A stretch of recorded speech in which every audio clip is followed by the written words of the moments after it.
US pop സംഗീതത്തിലെ ഇതിഹാസതാരമായ Jennifer ലോപ്പസിനു പ്രവേശനം നിഷേധിച്ച് തുർക്കിയിലെ ലക്ഷറി സ്റ്റോർ. തുർക്കിയിൽ സന്ദർശനം നടത്തുന്നതിനിടെ ഇസ്തംബൂൾ നഗരത്തിലെ ഇസ്തിനിയ പാർക്ക് മോളിലുള്ള സ്റ്റോറിലാണ് ആഡംബര സാധനങ്ങൾ വാങ്ങാൻ ജെന്നിഫർ എത്തിയത്. എന്നാൽ ആ സമയം സ്റ്റോറിനുള്ളിൽ നല്ല തിരക്കായിരുന്നു. കവാടത്തിന് പുറത്തുനിന്ന സെക്യൂരിറ്റിക്ക് ആളെ മനസ്സിലായതുമില്ല. അതോടെ തൽക്കാലം പ്രവേശിക്കാനാകില്ലെന്നും പറഞ്ഞു. എന്നാൽ കാര്യം സ്പോർട്സ്മാൻ സ്പിരിറ്റിലെടുത്ത ജെന്നിഫർ ചിരിയോടെ മറ്റൊരു സ്റ്റോറിലേക്ക് പോയി. അപ്പോഴാണ് ആദ്യം വന്ന സ്റ്റോറിലെ മറ്റു ചില ജീവനക്കാർക്ക് കാര്യം മനസ്സിലായത്. ക്ഷമാപണത്തോടെ അവർ പിറകെ ചെന്ന് ക്ഷണിച്ചെങ്കിലും ജെന്നിഫർ നിരസിച്ചു. ആകസ്മികമാണെങ്കിലും ഇതുപോലൊരു രംഗം പണ്ട് ജെന്നിഫർ അഭിനയിച്ച പ്രിറ്റി വുമൺ എന്ന 1990-ലെ ബ്ലോക്ക് ബസ്റ്റർ ചിത്രത്തിലുമുണ്ട്. അതിൽ ജെന്നിഫർ അവതരിപ്പിച്ച വിവിയൻ എന്ന കഥാപാത്രത്തിന് കടയിൽ പ്രവേശനം നിഷേധിക്കുന്ന രംഗമുണ്ട്. അസർബൈജാനും അർമേനിയയും തമ്മിൽ പതിറ്റാണ്ടുകൾ നീണ്ട സംഘർഷത്തിന് അവസാനം കുറിച്ച് സമാധാന കരാർ ഒപ്പുവച്ചു. യുഎസ് പ്രസിഡന്റ് ഡൊണാൾഡ് ട്രംപിന്റെ സാന്നിധ്യത്തിൽ അർമീനിയ പ്രധാനമന്ത്രി നീക്കോൾ പഷിന്യാനും അസർബൈജാൻ പ്രസിഡന്റ് ഇൽഹാം അലിയേവും തമ്മിൽ വൈറ്റ് ഹൌസിലാണ് ഒപ്പുവച്ചത്. സംയുക്ത പ്രഖ്യാപനത്തിൽ ഒപ്പുവയ്ക്കാൻ വാഷിംഗ്ടണിലെത്തിയ അസർബൈജാൻ പ്രസിഡന്റ് ഇൽഹാം അലിയേവിനെയും അർമീനിയ പ്രധാനമന്ത്രി നീക്കോൾ പഷിന്യാനെയും അഭിനന്ദിക്കുന്നു. 35 വർഷത്തോളം ഇവർ ശത്രുതയിലായിരുന്നു. ഇപ്പോഴിവർ സുഹൃത്തുക്കളാണ്. ഇനിയും ഒരുപാട് കാലം ഇവർ സുഹൃത്തുക്കളായി മാറും. പരസ്പരം പരമാധികാരത്തെയും പ്രാദേശിക അഖണ്ഡതയെയും മാനിക്കുക. നയതന്ത്രബന്ധം പുനരാരംഭിക്കാനും വ്യാപാരമുൾപ്പെടെയുള്ള മേഖലകളിൽ സഹകരണം പുനഃസ്ഥാപിക്കാനും അവസരം കൈവന്നിരിക്കുകയാണ്, ട്രംപ് പറഞ്ഞു. ഊർജ്ജ, വാണിജ്യ, നിർമ്മിത ബുദ്ധി ഉൾപ്പെടെയുള്ള സാങ്കേതികവിദ്യാ മേഖലകളിൽ സഹകരണം വർദ്ധിപ്പിക്കാൻ ഇരു രാജ്യങ്ങളുമായി യുഎസ് കരാറുകൾ ഒപ്പുവച്ചു. പ്രതിരോധ സഹകരണത്തിൽ അസർബൈജാന് ഏർപ്പെടുത്തിയിരുന്ന ഉപരോധം യുഎസ് പിൻവലിച്ചു. സമാധാന കരാർ ഒപ്പിട്ടതോടെ 3 പതിറ്റാണ്ടിലേറെ പ്രാദേശിക തർക്കങ്ങളിൽ അകപ്പെട്ടിരിക്കുന്ന ഇരു രാജ്യങ്ങൾക്കിടയിൽ ഒരു ഗതാഗത ഇടനാഴിക്ക് തുടക്കമാകും. അതിർത്തി പ്രശ്നത്തിൽ മുൻ സോവിയറ്റ് റിപ്പബ്ലിക്കുകളായ ഇരു രാജ്യങ്ങളും തമ്മിൽ 35 വർഷമായി രൂക്ഷമായ സംഘർഷത്തിലായിരുന്നു. അസർബൈജാൻ അർമേനിയ സമാധാന കരാർ ട്രംപിന് നേട്ടമായപ്പോൾ തങ്ങളുടെ സ്വാധീന വലയത്തിനുള്ളിലെന്ന് കണക്കാക്കുന്ന രാജ്യങ്ങൾ തമ്മിൽ സമാധാനം നടപ്പാക്കാൻ യുഎസിന് സാധിച്ചത് റഷ്യയ്ക്ക് കനത്ത തിരിച്ചടിയാണ്. ബംഗളൂരു ഓൺലൈൻ ഗെയിമിന് അടിമപ്പെട്ട 15 വയസ്സുകാരനെ അമ്മാവൻ കൊലപ്പെടുത്തി. കുംബർഹള്ളിയിലാണ് സംഭവം. അമോഖിനെ കൊലപ്പെടുത്തിയ അമ്മാവനായ നാഗപ്രസാദ് 42 അറസ്റ്റിൽ. അമോഖ് ഓൺലൈൻ ഗെയിമിന് അടിമയായിരുന്നുവെന്നാണ് റിപ്പോർട്ട്. പണത്തിനുവേണ്ടി അമോഖ് നാഗപ്രസാദിനെ നിരന്തരം ശല്യം ചെയ്തിരുന്നു. കിട്ടിയ പണമെല്ലാം അമോഖ് ഓൺലൈൻ ഗെയിമിൽ നഷ്ടപ്പെടുത്തുകയും ചെയ്തു. ഇത് സംബന്ധിച്ച തർക്കമാണ് കൊലപാതകത്തിൽ കലാശിച്ചത്. ഓഗസ്റ്റ് 4-ാം തീയതി പുലർച്ചെ 5 മണിയോടെയാണ് സംഭവം. അടുക്കളയിൽ നിന്ന് കത്തിയെടുത്ത് ഉറങ്ങിക്കിടന്ന അമോഹിനെ കഴുത്തറുത്ത് കൊലപ്പെടുത്തുകയായിരുന്നു. കൊലപാതകത്തിന് ശേഷം നാഗപ്രസാദ് സംഭവസ്ഥലത്ത് നിന്ന് ഓടി രക്ഷപ്പെട്ടു. ആത്മഹത്യ ചെയ്യാൻ പ്രതി തീരുമാനിച്ചിരുന്നെങ്കിലും 3 ദിവസത്തിനു ശേഷം പോലീസിൽ കീഴടങ്ങുകയായിരുന്നു. തെലങ്കാനയിലെ കരിംനഗറിൽ കാമുകന്റെയും അയാളുടെ സുഹൃത്തിന്റെയും സഹായത്തോടെ ഭർത്താവിനെ കൊലപ്പെടുത്തി ഭാര്യ. 45-കാരനായ സമ്പത്താണ് മരിച്ചത്. യൂട്യൂബ് വീഡിയോകൾ കണ്ടാണ് ഭാര്യ രമാദേവി കൊലപാതക രീതി പഠിച്ചത്. സംഭവത്തിൽ യുവതിയെയും കാമുകനെയും സുഹൃത്തിനെയും പോലീസ് കസ്റ്റഡിയിലെടുത്തു. കരിംനഗറിലെ ഒരു ലൈബ്രറിയിലെ ജീവനക്കാരനാണ് സമ്പത്ത്. രമാദേവിയെയാണ് ഇയാൾ വിവാഹം ചെയ്തത്. ഇവർക്ക് 2 കുട്ടികളുണ്ട്. സമ്പത്ത് മദ്യത്തിന് അടിമയായിരുന്നു. പലപ്പോഴും മദ്യപിച്ചെത്തി ഇയാൾ രമാദേവിയുമായി വഴക്കുണ്ടാക്കുമായിരുന്നു. രമാദേവി ഒരു ചായക്കട നടത്തുന്നുണ്ടായിരുന്നു. ഇവിടെ വെച്ചാണ് 50-കാരനായ രാജയ്യയെ രമാദേവി ആദ്യമായി കാണുന്നത്. കാലക്രമേണ ഇരുവരും തമ്മിൽ പ്രണയത്തിലായി. പിന്നാലെയാണ് ഭർത്താവിനെ തന്റെ ജീവിതത്തിൽ നിന്ന് ഒഴിവാക്കാൻ രമാദേവി ശ്രമിച്ചത്. അങ്ങനെ ഭർത്താവിനെ കൊല്ലാനുള്ള വഴികൾ രമാദേവി ഓൺലൈനിൽ തപ്പി. യൂട്യൂബ് വീഡിയോയിൽ നിന്നാണ് ചെവിയിൽ കീടനാശിനി ഒഴിച്ചു കൊലപ്പെടുത്തുന്നതിനെപ്പറ്റി രമാദേവി മനസ്സിലാക്കിയത്. ഇക്കാര്യം രമാദേവി രാജയ്യയുമായി പങ്കുവച്ചു. തുടർന്ന് രാജയ്യയുടെ സുഹൃത്ത് ശ്രീനിവാസുമായി ചേർന്ന് സമ്പത്തിനെ കൊലപ്പെടുത്താൻ പദ്ധതിയിട്ടു. കൊലപാതകത്തിന്റെ ദിവസം രാത്രി രാജയ്യയും ശ്രീനിവാസും സമ്പത്തിനെ ബൊമ്മയ്ക്കാരിലെ ഫ്ലൈഓവറിനടുത്തേക്ക് വിളിച്ചു വരുത്തി. അവിടെ വെച്ച് അദ്ദേഹത്തിന് മദ്യം വാഗ്ദാനം ചെയ്തു. മദ്യം പീച്ച സമ്പത്തിന് ബോധം നഷ്ടപ്പെട്ടു. ഈ സമയം രാജയ്യ സമ്പത്തിന്റെ ചെവിയിൽ കീടനാശിനി ഒഴിച്ചു. അവിടെ വെച്ച് തന്നെ അദ്ദേഹം മരിച്ചു. പിന്നാലെ ഇക്കാര്യം രാജയ്യ രമാദേവിയെ വിളിച്ചറിയിച്ചു. തൊട്ടടുത്ത ദിവസം തന്നെ രമാദേവി പോലീസ് സ്റ്റേഷനിലെത്തി ഭർത്താവിനെ കാണാനില്ലെന്ന് പരാതി നൽകി. അന്വേഷണത്തിന് ശേഷം സമ്പത്തിന്റെ മൃതദേഹം പോലീസ് കണ്ടെത്തി. എന്നാൽ മൃതദേഹം പോസ്റ്റ്മോർട്ടം ചെയ്യേണ്ടെന്ന് രാജയ്യയും രമാദേവിയും പോലീസിനോട് പറഞ്ഞു. ഇത് പോലീസിൽ സംശയമുണ്ടാക്കി. സമ്പത്തിന്റെ മകനും അച്ഛന്റെ മരണത്തിൽ ദുരൂഹതയാരോപിച്ച് രംഗത്തെത്തി. പിന്നാലെ നടത്തിയ അന്വേഷണത്തിലാണ് രാജയ്യയും രമാദേവിയും ശ്രീനിവാസും അറസ്റ്റിലായത്. ഭാര്യ ദിനവും നേരത്തെ എഴുന്നേൽക്കുന്നതിൽ രാജയ്യ കവിഞ്ഞു തമാശ പറഞ്ഞു. ഓർമ്മയുറയ്ക്കും മുൻപേ കാണാമറയത്തായ പെറ്റമ്മയെ 40 പതിറ്റാണ്ടിനിപ്പുറം കണ്ടെത്തിയ മകൾ. എറണാകുളം സെന്റ് തെരേസാസ് കോളേജിനോട് ചേർന്ന് അന്നുണ്ടായിരുന്ന അനാഥാലയത്തിൽ നിന്ന് 42 വർഷം മുൻപ് ബെൽജിയം ദമ്പതികൾ ദത്തെടുത്ത നിഷയാണ് പെറ്റമ്മയെ തേടി കൊച്ചിയിലെത്തിയത് കഴിഞ്ഞ ദിവസം. മനോരമ ന്യൂസ് ചാനൽ നൽകിയ വാർത്തയെ തുടർന്ന് സാറാമ്മ എന്ന ആ അമ്മയെ നിഷ ഒടുവിൽ കണ്ടെത്തി. വാർത്തയിൽ നിന്ന് നിഷയെ തിരിച്ചറിഞ്ഞത് അർദ്ധ സഹോദരൻ ബിനോയ് ചാക്കോയാണ്. തൃശൂരിലെ ഒരു വയോജന കേന്ദ്രത്തിലായിരുന്നു ആ കണ്ടുമുട്ടൽ.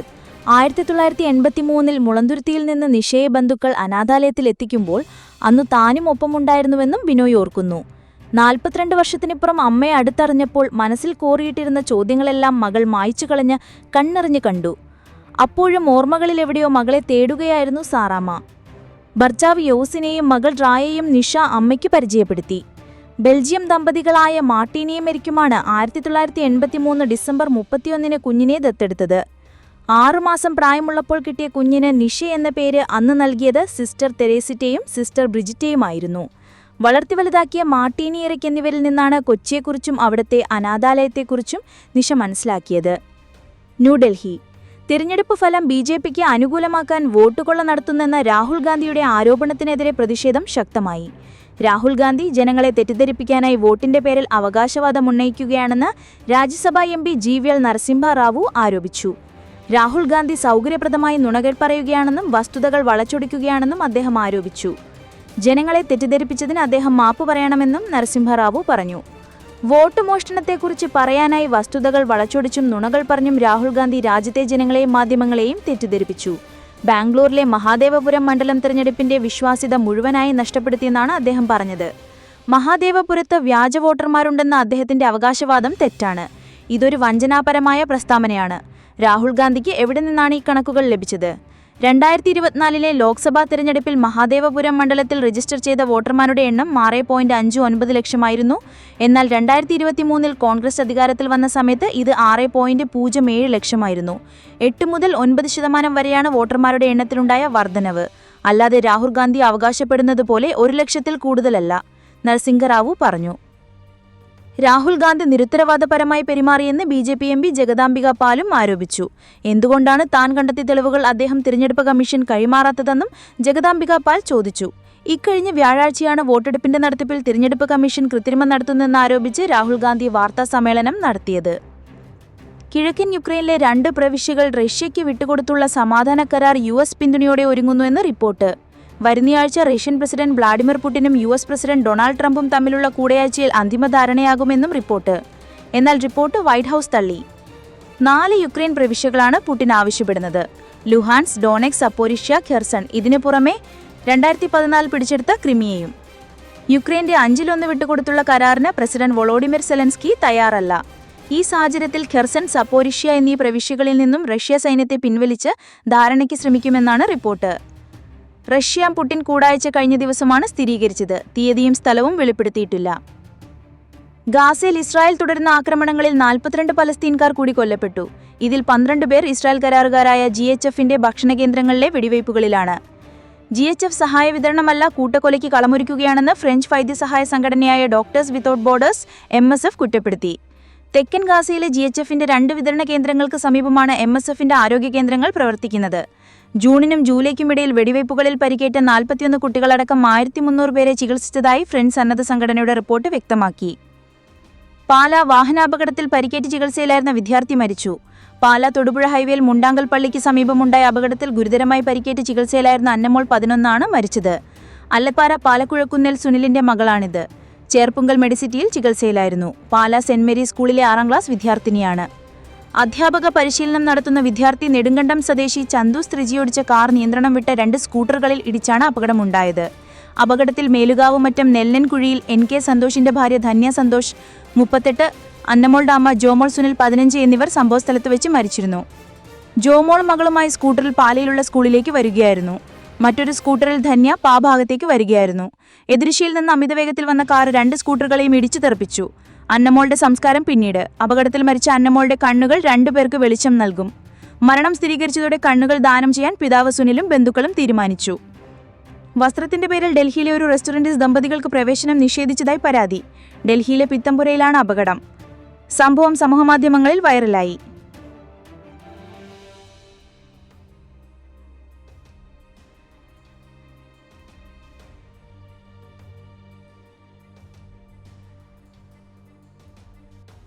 ചവറ് വികൃതി കാട്ടിയതിന് 3ാം ക്ലാസ്സുകാരനെ ഇസ്തിരിപ്പെട്ടികൊണ്ട് പൊള്ളലേൽപ്പിച്ച രണ്ടാനച്ഛൻ അറസ്റ്റിൽ. തേവലക്കര പാലക്കൽ സ്വദേശി കൊച്ചനിയനെയാണ് 39-നെയാണ് ചവറ തെക്കുംഭാഗം പോലീസ് അറസ്റ്റ് ചെയ്തത്.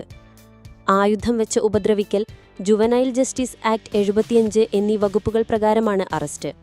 കുട്ടിയുടെ സംരക്ഷണം ചൈൽഡ് വെൽഫെയർ കമ്മിറ്റി ഏറ്റെടുത്തു. ഓഗസ്റ്റ് 6-ന് രാത്രി തെക്കുംഭാഗത്ത് ഇവർ താമസിക്കുന്ന വാടക വീട്ടിൽ വെച്ചായിരുന്നു രണ്ടാനച്ഛന്റെ ക്രൂരത. മൊബൈൽ ഫോൺ ചാർജറിന്റെ വയർ കൊണ്ട് അടിച്ച ശേഷം ഇസ്തിരിപ്പെട്ടി ചൂടാക്കി ഇടതുകാലിന്റെ മുട്ടിനു താഴെ പൊള്ളലേൽപ്പിക്കുകയായിരുന്നു. പഞ്ചായത്ത് കമ്മ്യൂണിറ്റി ഫെസിലിറ്റേറ്റർ വിവരം ചൈൽഡ് ലൈനിൽ നൽകുകയും അവർ പോലീസിനെ അറിയിക്കുകയുമായിരുന്നു. തുടർന്ന് കുട്ടിയെ സ്റ്റേഷനിലെത്തിച്ചു മൊഴി രേഖപ്പെടുത്തി രണ്ടാനച്ഛനെതിരെ കേസെടുത്തു. ഇയാൾ നേരത്തെ കത്തി ചൂടാക്കി പൊള്ളിച്ചിട്ടുണ്ടെന്നും കുട്ടി പോലീസിനോട് പറഞ്ഞു. തുടർന്ന് പ്രതിയെ പോലീസ് അറസ്റ്റ് ചെയ്യുകയായിരുന്നു. പൊള്ളലേറ്റ കുട്ടിയെ ആശുപത്രിയിലെത്തിച്ച് ചികിത്സ നൽകാൻ പോലും ഇയാൾ തയ്യാറായിരുന്നില്ല. കുട്ടിയുടെ അമ്മ 3 മാസം മുൻപാണ് വിദേശത്തേക്ക് പോയത്. മുത്തശ്ശിക്കും രണ്ടാനച്ഛനുമൊപ്പമാണ് കുട്ടി താമസിക്കുന്നത്. കൊച്ചനിയന്റെ 6 വയസ്സും 2.5 വയസ്സുമുള്ള മറ്റു 2 കുട്ടികളും ഇവർക്കൊപ്പമാണ് താമസം. വംശീയാധിക്ഷേപം എന്ന വാക്ക് ആ 6 വയസ്സുകാരിക്ക് എളുപ്പം വഴങ്ങുന്നതല്ല. പക്ഷേ ആ അനുഭവം എത്രമാത്രം ഭയാനകമാണെന്നും അത് എത്രമേൽ നോവിക്കുമെന്നും അവൾക്കിപ്പോൾ നന്നായി അറിയാം. അയർലൻഡിൽ ഹെൽത്ത് കെയർ അസിസ്റ്റന്റായ കോട്ടയം സ്വദേശി KS നവീൻ വീട്ടുമുറ്റത്ത് കൂട്ടുകാർക്കൊപ്പം കളിച്ചുകൊണ്ടിരുന്ന മകൾക്കു നേരെയുണ്ടായ വംശീയാക്രമണത്തെപ്പറ്റി ഓൺ മനോരമയോട് പറയുമ്പോൾ തൊട്ടടുത്തു കേൾവിക്കാരിയായി അവളുമുണ്ടായിരുന്നു. താൻ ഭയന്നുപോയതിനെപ്പറ്റി ഇടയ്ക്ക് പറയുമ്പോൾ നവീൻ നിശബ്ദനായി കേട്ടിരുന്നു. പിന്നെ സാരമില്ല എന്ന് പറഞ്ഞ് മകളെ ആശ്വസിപ്പിച്ചു. അയർലൻഡിലെ വാട്ടർഫോർഡിൽ താമസിക്കുന്ന കോട്ടയം വെച്ചൂർ സ്വദേശി നവീനും ഭാര്യ അനുപ അച്യുതനും മകളെ സാധാരണ നിലയിലേക്ക് എത്തിക്കാനും സന്തോഷിപ്പിക്കാനും കഴിയുന്നത് ശ്രമിക്കുന്നുണ്ട്.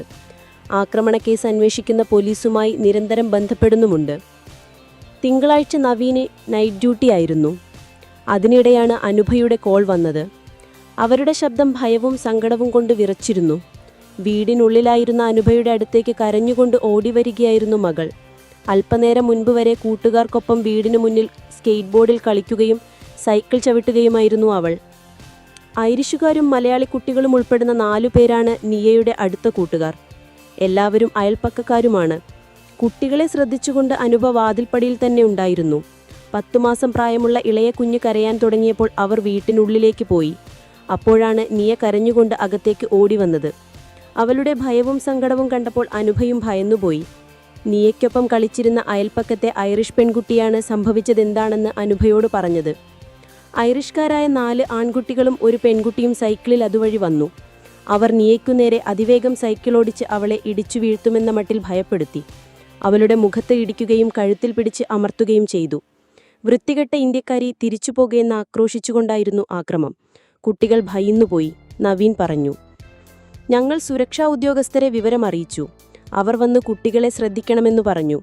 മകളെ ഉപദ്രവിച്ച കുട്ടികളെ ഞങ്ങൾ അവർക്ക് കാണിച്ചു കൊടുത്തു. നിയയെ ഉപദ്രവിച്ച ശേഷവും അവർ അവിടെ തന്നെ ചുറ്റിത്തിരിയുകയായിരുന്നു. ഞങ്ങളുടെ വീട്ടിൻ്റെ വാതിൽക്കൽ വരെ വരികയും ചെയ്തു. പോലീസ് അവരുടെ രക്ഷിതാക്കളോട് സംസാരിക്കുമെങ്കിലുമെന്ന് ഞങ്ങൾ കരുതിയെങ്കിലും അതുണ്ടായില്ല, നവീൻ പറഞ്ഞു. 7 വർഷം മുൻപാണ് നവീനും അനുപയും അയർലൻഡിലെത്തിയത്. കോട്ടയം ജില്ലയിലെ കടുത്തുരുത്തി സ്വദേശിയായ അനുപ വാട്ടർഫോർഡ് യൂണിവേഴ്സിറ്റി ഹോസ്പിറ്റലിൽ നഴ്സാണ്. അയർലൻഡ് പൗരത്വവുമുണ്ട്. ഈ വർഷമാണ് വാട്ടർഫോർഡിൽ വീട് വാങ്ങിയത്. കഴിഞ്ഞ 6 വർഷമായി ഞങ്ങളിവിടെ സന്തോഷത്തോടെ ജീവിക്കുകയാണ്. ഇങ്ങനെയൊരു ദുരനുഭവം ആദ്യമാണ്. മകളുടെ ശരീരഭാഗങ്ങളിൽ ഇപ്പോഴും വേദനയുണ്ട്. വലത്തെ കവിളിൽ നീർക്കെട്ടുണ്ട്. കഴിഞ്ഞ ദിവസം രാത്രി അവൾ ഉറക്കിൽ നിന്ന് ഭയന്ന് ഞെട്ടിയുണർന്നു. ബാഡ് ബോയ്സ് വരുന്നു എന്ന് പറഞ്ഞുകൊണ്ടേയിരുന്നു. അവളെ സമാധാനിപ്പിക്കാൻ ഏറെ പണിപ്പെടേണ്ടി വന്നു, നവീൻ പറയുന്നു. സംഭവത്തിൽ പരാതി നൽകിയിട്ടുണ്ടെങ്കിലും കേസെടുത്ത ഉദ്യോഗസ്ഥൻ ലീവിലാണെന്ന് നവീനും അനുഭവം പറഞ്ഞു. ഐറിഷ് നാഷണൽ പോലീസായ ഗാർഡ ഷിഹോനയിലെ ഉദ്യോഗസ്ഥരെ ഓൺ മനോരമ ബന്ധപ്പെട്ടപ്പോൾ അന്വേഷണം നടക്കുകയാണ് എന്നായിരുന്നു മറുപടി. ആക്രമണത്തിനിരയായ പെൺകുട്ടിക്ക് 6 വയസ്സ് മാത്രമേ ഉള്ളൂ എന്നതിനാൽ അവളുടെ ശരീരത്തിലെ മുറിവുകളെപ്പറ്റി വെളിപ്പെടുത്താനാവില്ല എന്നും ഉദ്യോഗസ്ഥർ അറിയിച്ചു. നിയയ്ക്കെതിരെ ഉണ്ടായ വംശീയാധിക്ഷേപത്തിൽ അയർലൻഡിലെ മലയാളി സമൂഹം ആശങ്കയിലാണ്. ഞങ്ങൾ കഴിഞ്ഞ 20 വർഷമായി ഇവിടെ ജീവിക്കുന്നവരാണ്. ഇത്തരം സംഭവങ്ങൾ ഞെട്ടിക്കുന്നു. പോലീസുമായും ചുമതലപ്പെട്ട മന്ത്രാലയവുമായി ഞങ്ങൾ ബന്ധപ്പെട്ടിരുന്നു.